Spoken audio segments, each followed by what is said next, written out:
Let's look together at while loop. It can be found in programming, structures, while loop.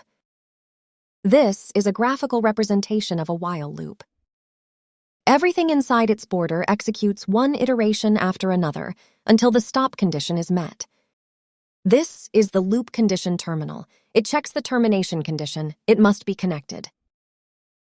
By default, it is set to stop if true. You may easily change it to continue if true. Many algorithms are described this way. The loop also contains an iteration terminal, which outputs the current iteration number starting from 0. I suggest not to use it.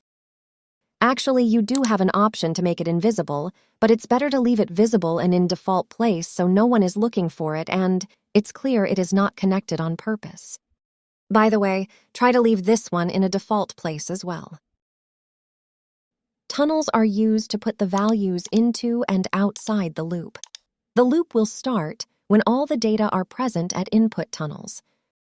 Those tunnels are not indexed by default, and in most cases should stay that way. Using those options of the tunnel is more justified in a for loop. To transfer the data from one iteration of the loop to another, use shift registers. Right-click, add shift register. Whatever enters here outputs here in the next iteration. Shift registers are initialized outside the loop. It is possible not to initialize the register. This is quite a powerful capability, often used like an example here, and understanding it will be essential for you. We'll discuss it in another video. While loop is used in two scenarios. First one is to keep the program running. Second, to solve an algorithm. In the first scenario, you can place the functionality inside, or place the loop around the functionality and connect the stop button directly here. One variation of this scenario is a state machine, the most popular design pattern. The second scenario is to solve an algorithm. It means you need to find a stop condition. Utilizing while loop for solving algorithms, like this, finding the biggest common divisor of two numbers, is an important skill, which you can learn with a little bit of patience. Few guidelines here. Try to solve the problem without connecting iteration terminal.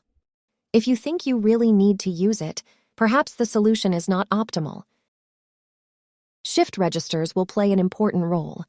If you cannot name the register, probably it should keep a different value. So always try to name it. I strongly encourage you to spend significant time solving many exercises, as it is the only way to become fluent. Soon you'll learn how to put this functionality in a sub-VI. At last, small comment on a wait function. In principle, you should not use it. Occasionally, you may use it if you don't need the loop to run literally millions times per second, to give the processor time to perform other tasks, like inside an idling state of the state machine.